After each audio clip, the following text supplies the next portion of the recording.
ಸುಮಲತವರು ಮಂಡ್ಯ ಜಿಲ್ಲೆಯ ಜನರು ಆಮಿಷಗಳಿಗೆ ಪುರುಷಕ್ಕೆ ಒಂದು ಯೋಜನೆಗಳಿಗೆ ಮತಗಳನ್ನ ಮಾತಾಡಲಿಲ್ಲ ಅಂತ ಒಂದಷ್ಟು ಅಭಿಪ್ರಾಯ ಇದೆ.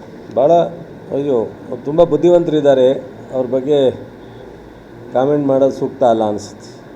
ಕಳೆದ ಚುನಾವಣೆಯಲ್ಲಿ ಕಾಂಗ್ರೆಸ್ ಅದೇ ಹೇಳಿದ್ದು, ಭಾಳ ಬುದ್ಧಿವಂತರಿದ್ದಾರೆ ಸುಮಲತವರು.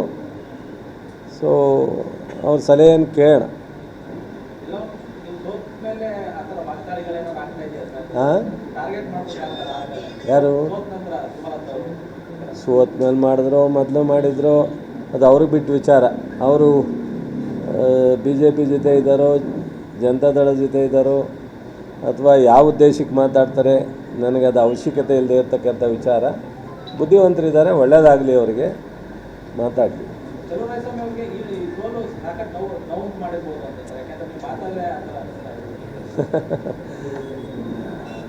ಆಯಿತು, ಏನು ಮಾಡೋಕ್ಕಾಗಲ್ಲ. ಚುನಾವಣೆ ಅಂದಮೇಲೆ ಎಲ್ಲ ಥರದ್ದು ಇದನ್ನು ಎದುರಿಸ್ಬೇಕಾಗುತ್ತಲ್ಲ. ಹಾಂ, ನಮ್ಮ ಜಿಲ್ಲೆ ಜನ ತೀರ್ಪಿಗೆ ನಾನು ಏನು ಹೇಳಲಿಕ್ಕೆ ಸಾಧ್ಯ ಇಲ್ಲ. ಅವ್ರ ತೀರ್ಪಿಗೆ ನಾನು ತಲೆಬಾಗ್ತೀನಿ ಅಂತ ಮೊದಲೇ ಹೇಳಿದ್ದೀನಿ. ಸೊ ಅದರಿಂದ ನಾವು ಅದನ್ನು ಮತ್ತೆ ವಿಮರ್ಶೆ ಮಾಡಲಿಕ್ಕೆ ಹೋಗೋಕ್ಕೆ ನನಗೆ ಆಸಕ್ತಿ ಇಲ್ಲ. 2018ರ ಚುನಾವಣೆ ಬೇಕೆ, 2019 ಚುನಾವಣೆ ಅದಾದಮೇಲೆ ಬ್ಯಾಕ್ ಟು ಬ್ಯಾಕ್ ಗೆಲುವುಗಳನ್ನ ನೋಡಿದ್ವಿ.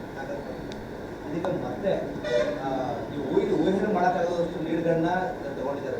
ಅದು ಏನು ಅನಿಸುತ್ತೆ? ಜನರು ತೀರ್ಪಿಗೆ ಒಪ್ಕೊಂಡಿದ್ದೀವಿ ಅಂತ ಅಂದಮೇಲೆ ಏನು ಅದನ್ನು ವಿಮರ್ಶೆ ಮಾಡೋಕ್ಕೂ ಹೋಗಲ್ಲ ಅಂತ ಹೇಳ್ಬಿಟ್ನಲ್ಲ. ವಿಮರ್ಶೆನೇ ಮಾಡಲಿಕ್ಕೆ ಒಂದು ಹಂತದಲ್ಲಿದ್ದರೆ ಮಾತ್ರ ವಿಮರ್ಶೆ ಮಾಡಲಿಕ್ಕೆ ಅದು ಪಿಟ್ ಕೇಸ್.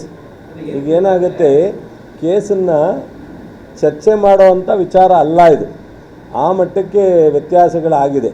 ಸೊ ಅದರಿಂದ ಈ ವಿಚಾರ ನಾವು ಇದ್ರ ಮೌನ ವಹಿಸೋದು ಸೂಕ್ತವಾದಂಥದ್ದು.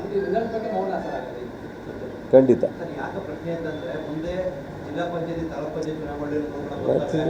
ಆಯಿತು, ಅದು ಅವತ್ತು ಚುನಾವಣೆ ಅವತ್ತು ಮಾಡೋಣ, ನೋಡೋಣ, ಮುಂದೆ ಯೋಚನೆ ಮಾಡೋಣ. ಸ್ವಲ್ಪ ಟೈಮ್ ಬೇಕಲ್ಲ, ಬ್ರೀತಿಂಗ್ ಟೈಮ್ ಬೇಕಲ್ವಾ?